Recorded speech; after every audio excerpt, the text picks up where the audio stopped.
Kalau kita mau belajar dari Pak Harto, saya melihat kekurangan Pak Harto cuma satu, terlambat berhenti.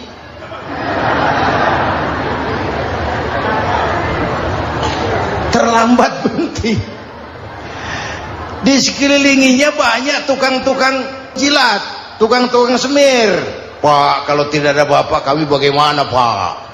Assalamualaikum warahmatullahi wabarakatuh. Jazakumullah sudah singgah di channel Niat Ngaji. Subscribe Anda sangat berharga bagi kami. Selamat menyaksikan dan jangan lupa niat untuk ngaji. Kekuasaannya dalam ancaman. Penguasa manapun kalau merasa dalam ancaman panik. Padahal kekuasaan itu kayak harimau, makin lama ditaiki makin sulit turun. Kenapa? Karena macannya makin lapar, naik terus capek, turun dimakan harimau, serba sulit. Biasanya kalau bapak kalong anak kampret, bapak nyolong anak nyopet. Fotokopi gimana aslinya, ya kayak gitu kesimpulannya. Saya enaknya sendiri bikin undang-undang, saya enaknya sendiri. Berapa banyak pejabat-pejabat hancur karena selalu dibenarkan oleh lingkungannya. Bapak benar, Pak, bapak bijaksana, Pak, itu tepat, Pak, benar. Buang angin pun kata kelilingnya, oh bapak sehat.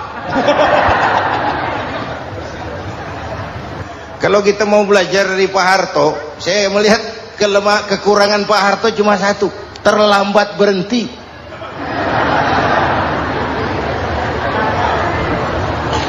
Terlambat berhenti. Di sekelilinginya banyak tukang-tukang jilat, tukang-tukang semir. Pak, kalau tidak ada bapak kami bagaimana, Pak? Kita harus hijrah mental sekarang ini.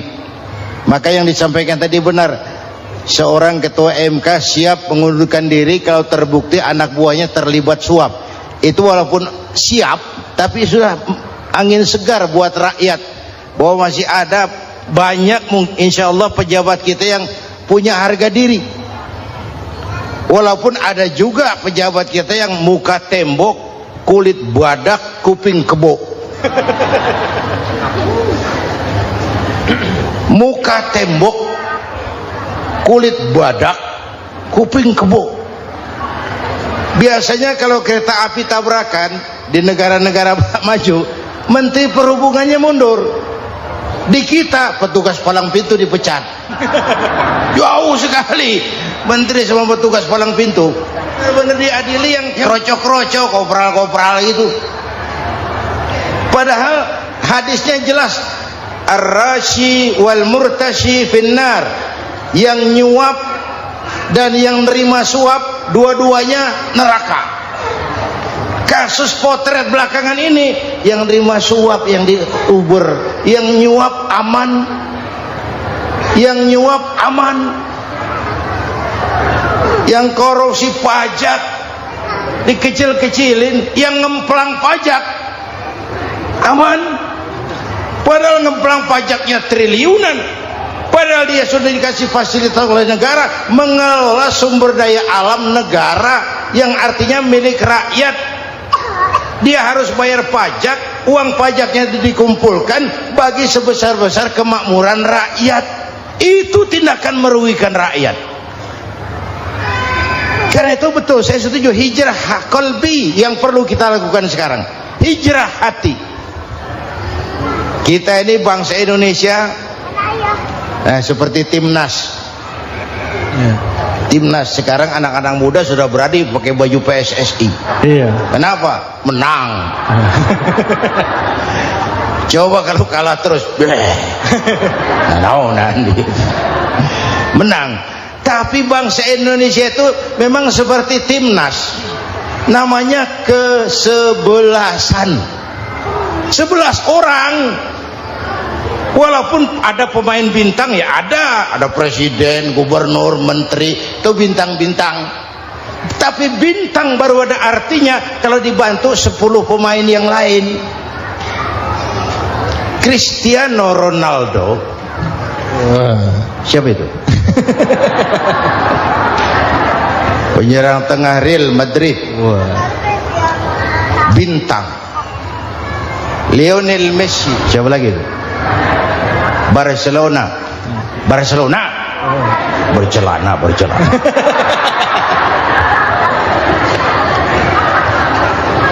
Michael Rooney, bintang Manchester United. Ronaldo baru bintang, Messi baru bintang kalau ada 10 pemain yang lain. Bagaimanapun hebatnya Cristiano Ronaldo, kalau sendirian lawan satu kesebelasan, babak belur. Itulah kita, bangsa Indonesia. Kita satu kesebelasan, harus saling memperkuat. Ada bangsa kita ini yang jadi jaksa, ada yang jadi hakim, ada yang jadi polisi. Itu posisi penyerang tengah, kiri luar, kanan dalam, back, striker, kiper, posisi. Tapi sadar kita satu kesebelasan, Bung. Jangan bikin gol ke gawang sendiri. Kalau punya bola bagus, operan dong sama temannya. Yang bisa menciptakan gol, operan. Ada yang jadi pengusaha besar, bagus boleh. Punya untung besar, operan.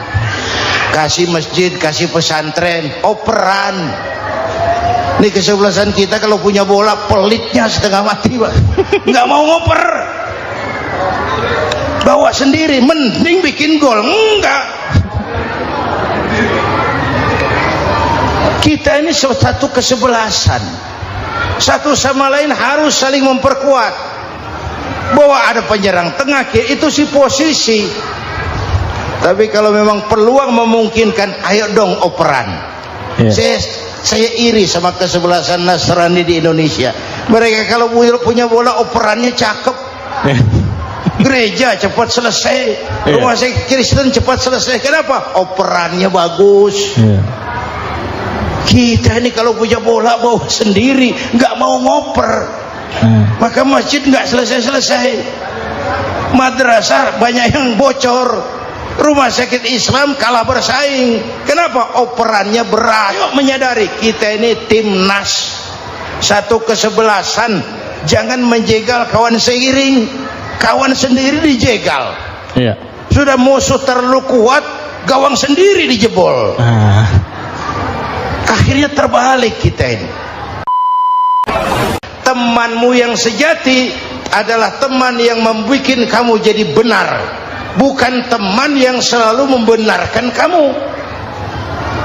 Berapa banyak pejabat-pejabat hancur karena selalu dibenarkan oleh lingkungannya. Bapak benar, Pak. Bapak bijaksana, Pak. Itu tepat, Pak. Benar.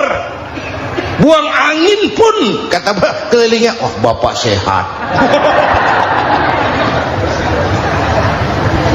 Bapak Ibu hadirin yang saya hormati, dari jumlah bulan yang 12 itu Allah jelaskan minha arba'atun hurum. Ada 4 bulan yang disebut bulan yang dihormati, bulan yang disucikan, bulan yang diharamkan. 4, 3 bergandengan, 1 agak terpisah. Yang bergandengan itu Rajab, Sya'ban, Ramadan. Yang agak terpisah itu Muharram. Ini 4 bulan yang dihormati disebut Ashhurul Hurum. Saudara-saudara, Muharram ini salah satu dari 4 bulan yang istimewa. Kenapa? Banyak peristiwa besar yang terjadi di bulan Muharram. Hampir semua nabi dan rasul berkaitan dengan Muharram ini. Hampir semua nabi dan rasul. Kita akan kutip beberapa saja dalam konteks kekinian. Pertama, Allah menerima taubatnya Nabi Adam pada hari ke-10 bulan Muharram. Adam itu bapak moyang kita. Dosanya 1, makan buah khuldi, dikeluarkan dari surga. Kita dosanya banyak, kepengen masuk, nggak nyambung. Hai Adam, dari tidak ada kamu saya adakan. Saya perintahkan tinggal di surga. Merasa sepi sendirian, saya ciptakan Siti Hawa supaya kamu tenang. Kamu boleh nikmati semuanya. Ini boleh, itu boleh, ini boleh, itu boleh. Makan, makanlah yang kau mau. Minum, minumlah yang kau suka. Pakai, pakailah yang kau senang. Satu yang saya minta, jangan dekati pohon huldi. Itu kau tidak sanggup, keluar. Diusir dari surga. Sujud Nabi Adam. Kata riwayat 40 tahun sujud membaca Rabbana zalamna anfusana wa illam taghfir lana wa tarhamna lanakunanna minal. Itu namanya istighfarnya Nabi Adam. Istighfar itu kan mengucapkan astagfirullah, basmalah, membaca bismillah. Jangan kayak teman saya disuruh banyak-banyak baca istighfar, benar-benar dia baca istighfar, istighfar, istighfar. Bukan itu maksudnya. Nah, maka salah satu amalan yang sangat dianjurkan di bulan Muharram ini memperbanyak istighfar. Tidak ada orangnya yang tidak. Ayo jujur, ini yang kumpul di sini semua, ada nggak yang nggak punya dosa? Yang merasa nggak punya dosa, ayo ke depan. Ada? Tidak ada. Setiap kita, entah kecil entah besar, sengaja, terlupa, pasti mempunyai yang namanya khilaf dan salah. Dan Allah Tuhan kita bukan Tuhan pendendam. Allah Tuhan kita Tuhan yang ramah dan rahmah.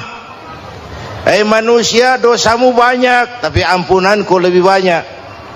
Salahmu besar, rahmatku jauh lebih besar. Kau sujud di hadapanku, aku bangga melihatnya. Kau menangis di hadapanku, aku senyum melihatmu. Kau berjalan menujuku, aku berlari menyambutmu.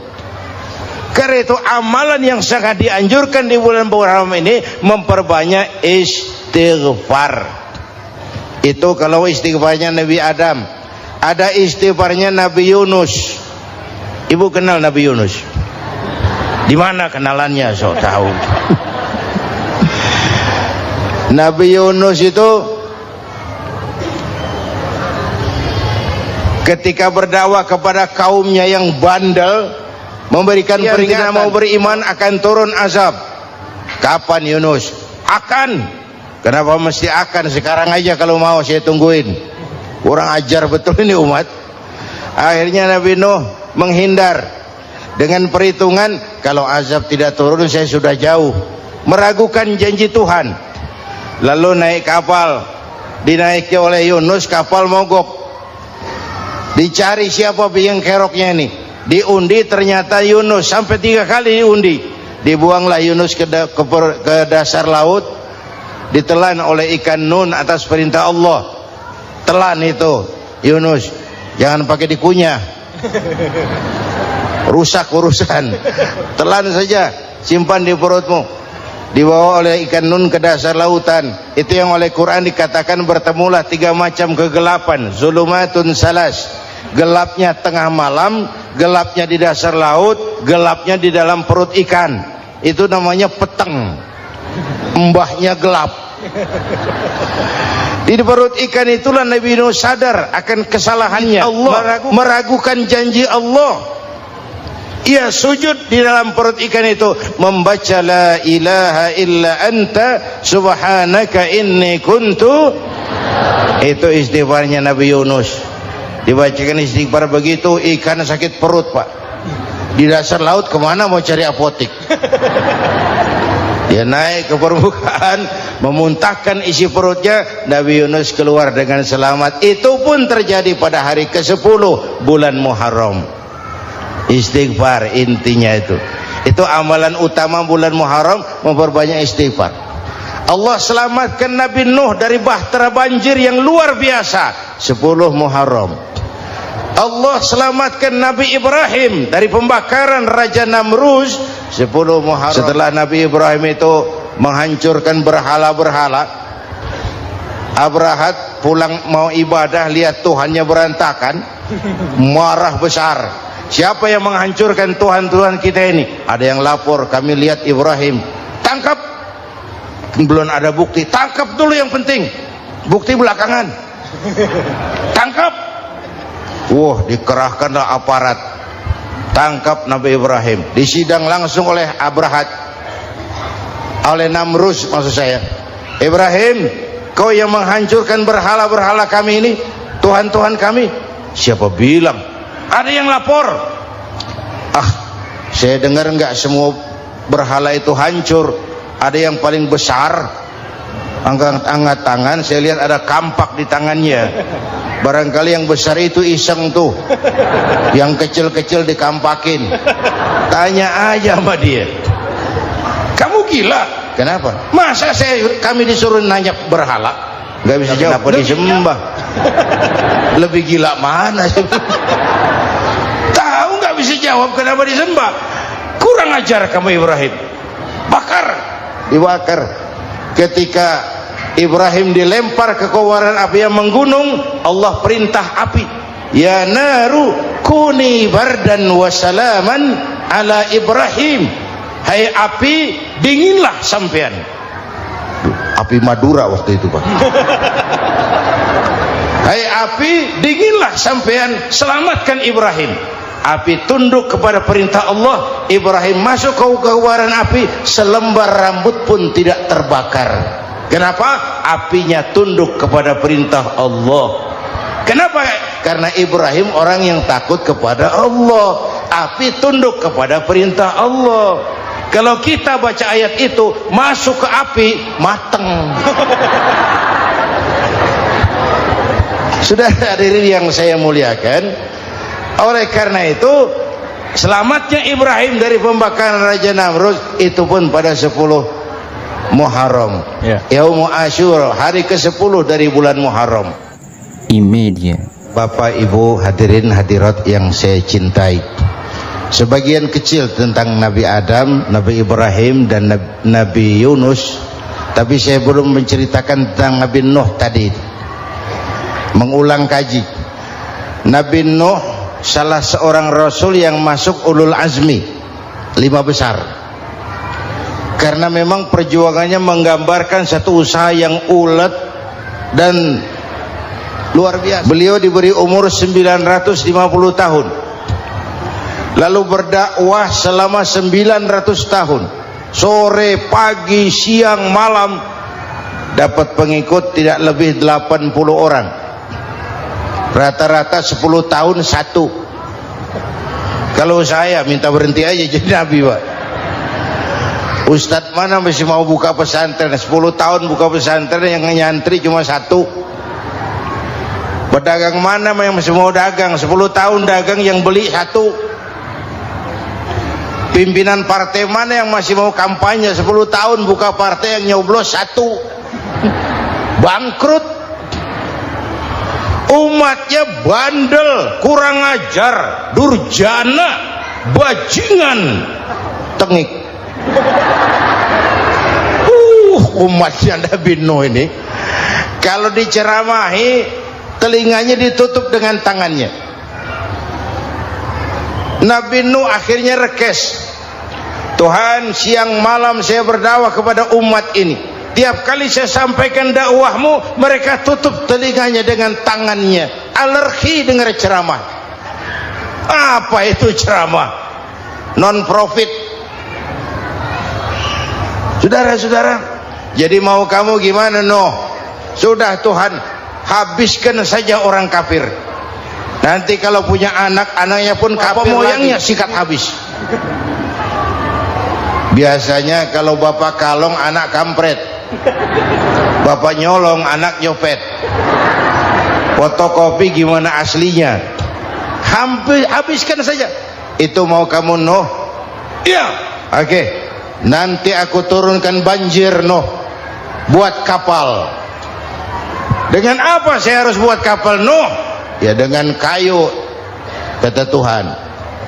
Kayunya dari mana, Tuhan? Ya dari pohon, Nuh.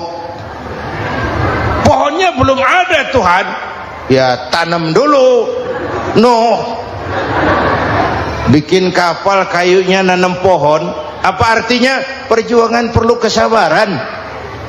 Sukses itu ada prosesnya. Nggak bisa simsalabim abracadabra lalu kita mau sukses.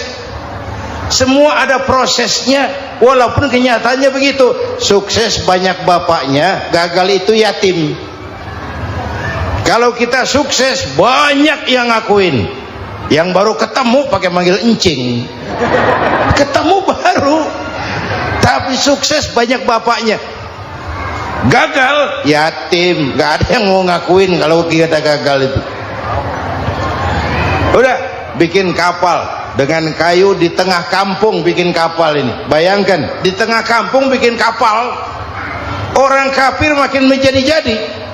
Lihat Nuh, kenapa? Makin sarap. Bikin kapal di tengah kampung, mau belayar kemana?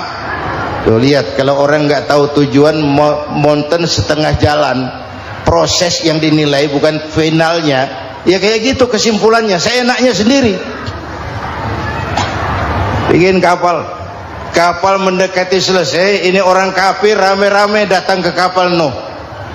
Mau apa? Buang najis. Sakit perut, berangkat ke kapal Nabi Nuh. Nongkrong, dapat 2-3 tumpuk, pulang. Penuh lantai kapal dengan najis manusia. Inilah perjuangan. Bukan jalan raya lurus bertabur bunga di kanan kirinya. Banyak unak rendu, caci maki, antipat, segala macam. Nuh. Ada orang tua dasar kafir, kurang ajar, sudah stroke berangkat juga ke kapal Nuh. Mau buang najis, pincang-pincang digotong orang.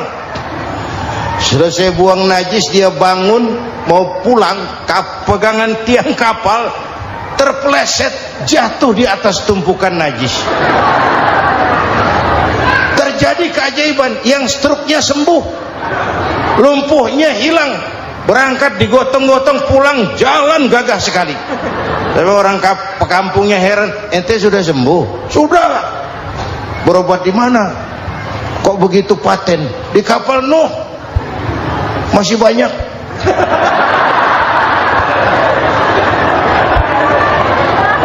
Yang berasa perlu obat bawa rantang, ambil bersih lagi geladak kapal itu. Sudah selesai Nuh? Selesai. Oke, kau orang yang beriman bersamamu, binatang serba sepasang, naik Nabi Nuh, naik orang beriman sepasang. Ini cikal bakal penyelamatan manusia, Pak. Naiklah orang beriman, sudah naik semua. Nabi Nuh kontrol. Ini contoh buat kita, kontrol. Sudah naik semua teman-teman, sudah. Pemimpin yang baik bukan cuma terima laporan di belakang meja. Laporan itu yang mana juga bagus. Sama juga kampanye, kampanye yang mana juga merdu. Kalau aja yang dihitung. Pernah ada calon bupati kampanye janji, kalau saya berhasil kita akan banyak bangun jembatan di daerah kita. Rakyat tanya, Pak, nggak ada sungai di kampung kita, Pak. Dia bilang, sungainya kita bangun sekalian. Udah kadung janji, mana pula orang mau bangun sungai ini. Saudara-saudara, kontrol. Jangan cuma tunggu laporan di belakang meja. Semua laporan bagus. Ya Bu? Bu?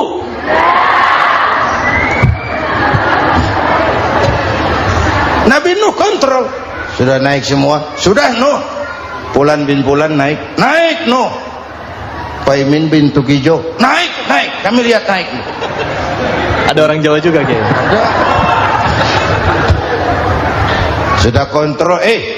Kanan anak saya ikut nggak naik kapal? Kami tidak lihat itu Nuh. Kanan. Ini potret.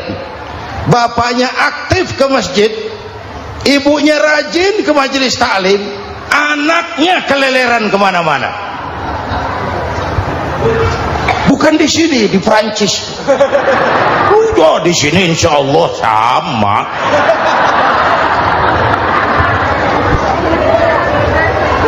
Nuh karena sayang anak, Nuh karena cinta anak, Nuh karena tanggung jawab anak, cari naik ke atas kapal. Lihat Kanaan anak saya? Enggak lihat Nuh. Turun ke ruang bawah, periksa lagi. Mang, ayah Kanaan di dia. Jamaah Tasik nih rupanya ditanya. Tuh ayah mang. Ayah ke mana ya budak ini? Turun ke bawah Kanaan tuh. Orang nano raketok. Rombongan Jawa Tengah naik ke atas buritan. Dari buritan kelihatan ternyata Kanaan tidak ikut naik kapal, kumpul di darat bersama orang kafir. Ini potret kita sekarang. Kumpul sama orang kafir, hanyut anak-anak kita, ditelan budayanya orang kafir, ditelan tradisinya orang kafir, ditelan pergaulannya orang kafir. Nuh karena sayang anak dari atas manggil. Dalam Quran dijelaskan itu. Karena Nabi Nuh di atas, Kanaan di bawah, teriak, ya bunayyar kam ma'ana. Begitu dalam Quran ayatnya. Coba ini pakai gaya memanggil supaya kelihatan kegambar, kira-kira Nuh manggilnya begitu. Ini namanya gaya dakwah, Pak. Kalau ceritanya datar nggak menarik. Maka Nuh memanggil Kanaan, ya bunayyar kam ma'ana. Kata yang dengar, heeh. Ini gaya orang manggil, ya bunayyar kam ma'ana. Kanaan, kesini nak, naik kapal sama papi. Kanaan di bawah itu, enggak mau papi, John di sini saja. Kata Nuh, jangan nak, Allah sedang murka, akan turun banjir. Kalau datang banjir papi, sa'awi ila jabalin ya'simuni minal ma', saya akan naik ke gunung tinggi yang bisa menyelamatkan saya dari banjir. Kanaan naik ke gunung, gunung dihantam banjir, Kanaan mati sampai sekarang. Yang kelima, Nabi Musa, kisah Muharramnya ini. Lahir dalam kondisi yang sulit karena Fir'aun mimpi akan lahir seorang anak dari keturunan Bani Israel yang akan menghancurkan kerajaannya. Kata Fir'aun, sudah lahir belum anaknya? Belum. Kalau gitu mulai malam ini laki-laki dilarang bergaul sama istrinya. Semua perempuan hamil di bawah pengawasan negara. Mulai hari ini kalau lahir anak laki-laki terutama Bani Israel, penggal. Satpol PP disiapkan. Udah ada kayaknya. Ada. Patroli. Bayangkan, Fir'aun itu bikin undang-undang seenaknya sendiri. Apalagi merasa kekuasaannya dalam ancaman. Penguasa manapun kalau merasa dalam ancaman, panik. Padahal kekuasaan itu kayak harimau, makin lama ditaiki makin sulit turun. Kenapa? Karena macannya makin lapar. Naik terus capek, turun dimakan harimau, serba sulit. Saudara-saudara, kalau kita mau belajar dari Pak Harto, saya melihat kekurangan Pak Harto cuma satu, terlambat berhenti.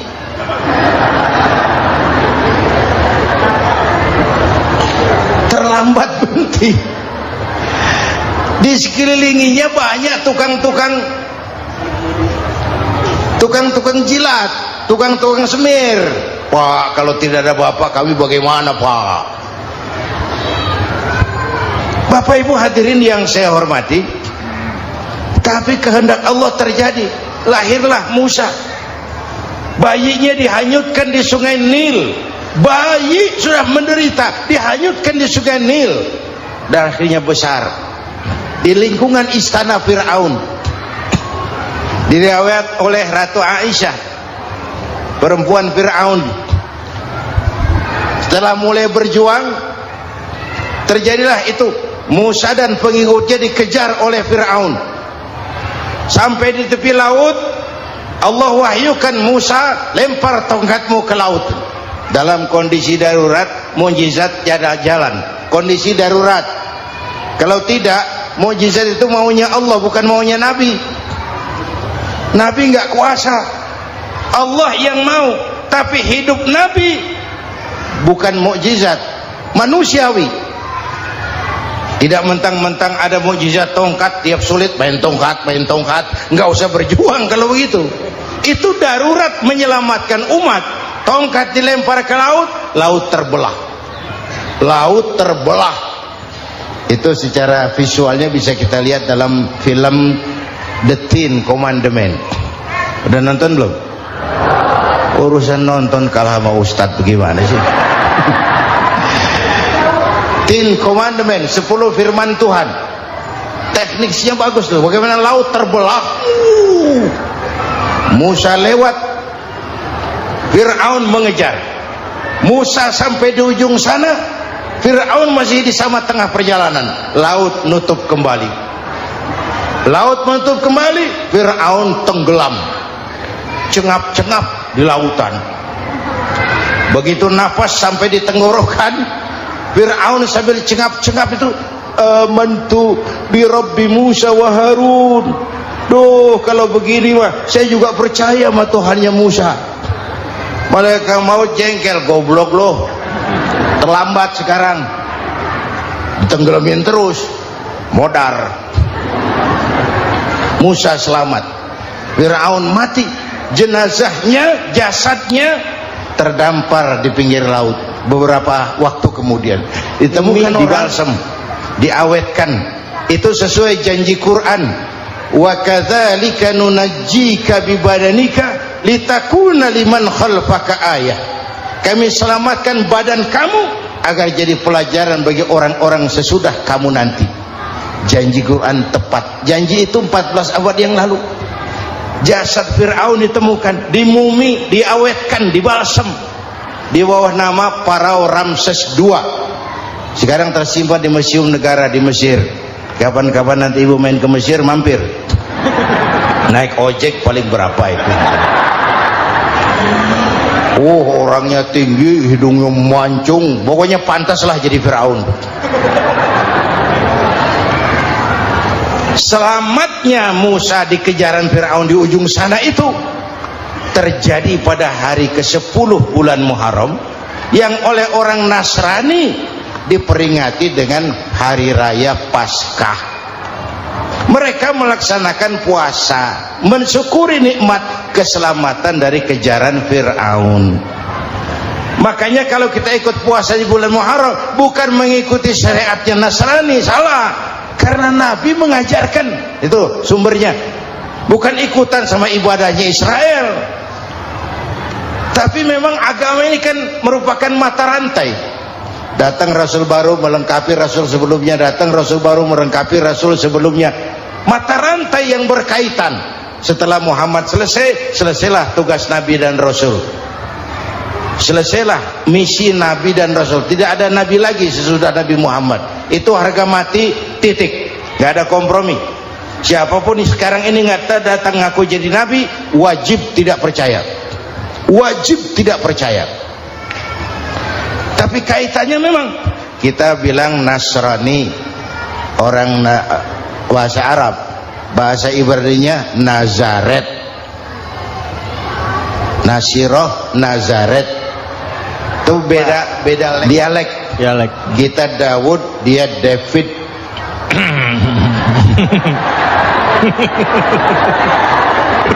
Ibrani. Kita Ali, dia Alek. Kita Sulaiman, dia Solomon. Kita Camat, dia Comot. Ini yang ngomong ini comot semua. Ini dia. Bapak dan Ibu jamaah yang saya cintai, pertanyaan pertama, hijrah qalbiyah. Ada hijrah badaniyah, hijrah fisik yang dilakukan Nabi dan sahabat dari Mekah ke Madinah. Itu hijrah badaniyah. ada hijrah qalbiyah, hijrah hati, dan ini yang kita perlukan sekarang, karena refleksinya akan membias kepada alur kehidupan. Kalau hati kita mau berhijrah, fisik akan mengikuti. Hijrah dari tempat, dari malas ibadah menjadi rajin ibadah. Hijrah dari maksiat kepada yang ma'ruf, dari berpecah belah menjadi bersatu. Hijrah seperti itu yang sangat kita perlukan. Apalagi masyarakat ini paternalistik. Kita harus hijrah mental sekarang ini. Maka yang disampaikan tadi benar, seorang ketua MK siap mengundurkan diri kalau terbukti anak buahnya terlibat suap. Itu walaupun siap, tapi sudah angin segar buat rakyat, bahwa masih ada banyak insya Allah pejabat kita yang punya harga diri. Walaupun ada juga pejabat kita yang muka tembok, kulit badak, kuping kebo. Muka tembok, kulit badak, kuping kebo. Biasanya kalau kereta api tabrakan di negara-negara maju, menteri perhubungannya mundur. Di kita petugas palang pintu dipecat. Jauh sekali menteri sama petugas palang pintu. Benar diadili yang krocok-krocok, kopral-kopral gitu. Padahal hadisnya jelas, ar-rashi wal murtashi finnar. Yang nyuap dan yang nerima suap, dua-duanya neraka. Kasus potret belakangan ini, yang nerima suap, yang diuber, yang nyuap aman, yang nyuap aman, yang korupsi pajak dikecil-kecilin, yang ngemplang pajak aman, padahal ngemplang pajaknya triliunan, padahal dia sudah dikasih fasilitas oleh negara mengelola sumber daya alam negara yang artinya milik rakyat. Dia harus bayar pajak, uang pajaknya dikumpulkan bagi sebesar-besar kemakmuran rakyat. Itu tindakan merugikan rakyat. Karena itu betul, saya setuju, hijrah qalbi yang perlu kita lakukan sekarang. Hijrah hati. Kita ini bangsa Indonesia, nah, seperti timnas. Timnas sekarang anak-anak muda sudah berani pakai baju PSSI. Iya. Kenapa? Menang. Coba kalau kalah terus, nanti menang. Tapi bangsa Indonesia itu memang seperti timnas, namanya kesebelasan. 11 orang. Walaupun ada pemain bintang, ya ada presiden, gubernur, menteri, itu bintang-bintang. Tapi bintang baru ada artinya kalau dibantu 10 pemain yang lain. Cristiano Ronaldo, siapa itu? Penyerang tengah Real Madrid, bintang. Lionel Messi, siapa lagi itu? Barcelona, bercelana.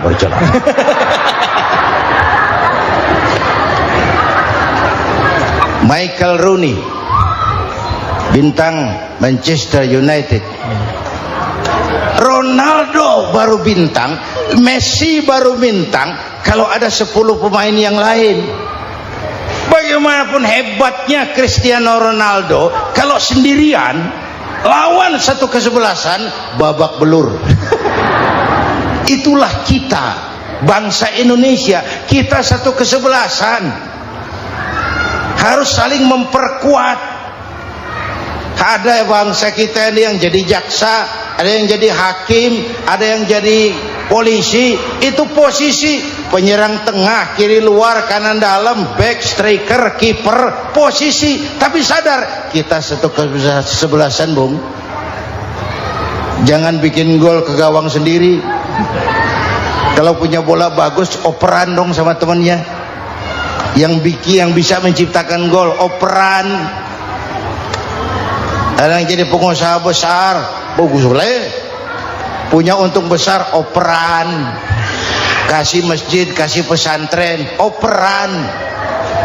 Ini kesebelasan kita kalau punya bola pelitnya setengah mati, Pak. Nggak mau ngoper. Bawa sendiri, mending bikin gol. Enggak. Kita ini satu kesebelasan. Satu sama lain harus saling memperkuat. Bahwa ada penyerang tengah kiri itu si posisi. Tapi kalau memang peluang memungkinkan, ayo dong operan. Saya iri sama kesebelasan Nasrani di Indonesia. Mereka kalau punya bola operannya cakep. Gereja cepat selesai, rumah sakit Kristen cepat selesai. Kenapa? Operannya bagus. Kita ini kalau punya bola bawa sendiri, nggak mau ngoper. Maka masjid nggak selesai-selesai, madrasah banyak yang bocor, rumah sakit Islam kalah bersaing. Kenapa? Operannya berat. Ayo menyadari kita ini timnas, satu kesebelasan. Jangan menjegal kawan seiring, kawan sendiri dijegal. Sudah musuh terlalu kuat, gawang sendiri dijebol. Akhirnya terbalik kita ini. Ujian terberat telah diberikan Allah kepada para anbiya, kemudian para aulia, kemudian para ulama. Summal amsal fal amsal, ke bawah dan ke bawah, diuji setiap orang menurut kekuatannya berpegang kepada agama. Kalau karena anak Melayu bilang, kalau takut dengan ombak jangan berumah di tepi pantai. Kalau takut diterjang ombak jangan berumah di tepi pantai. Kata ibu tadi, mau jadi pohon tinggi harus berani ketiup angin. Makin tinggi pohonnya makin keras anginnya. Takut angin, jangan jadi pohon tinggi, jadilah rumput. Enggak ditiup angin tapi diinjak kebo. Apa yang enggak ada resikonya? Apa yang enggak ada resikonya? Semua nabi ada yang dihantam kekuasaan yang arogansi. Ibrahim berhadapan dengan Namrud. Musa berhadapan dengan Fir'aun. Ada yang diuji dengan berhadapan umat yang sangat kurang ajar. Ada yang diuji dengan Yusuf yang dahsyat. Digosipi sama Zulaikha itu. Nabi Yusuf. Nabi Yusuf.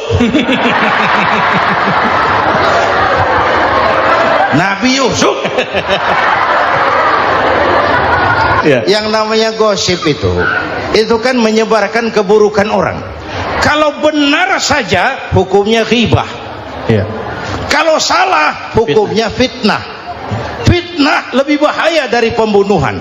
Benarnya ghibah, salahnya fitnah. Saudara hadirin yang saya hormati, jadi resiko itu biasa.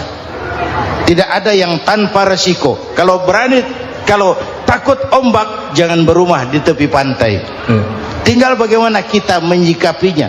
Kalau kita dewasa, ini bagian ibadah saya kurang, mungkin karena dia omongin orang tambah pahala saya.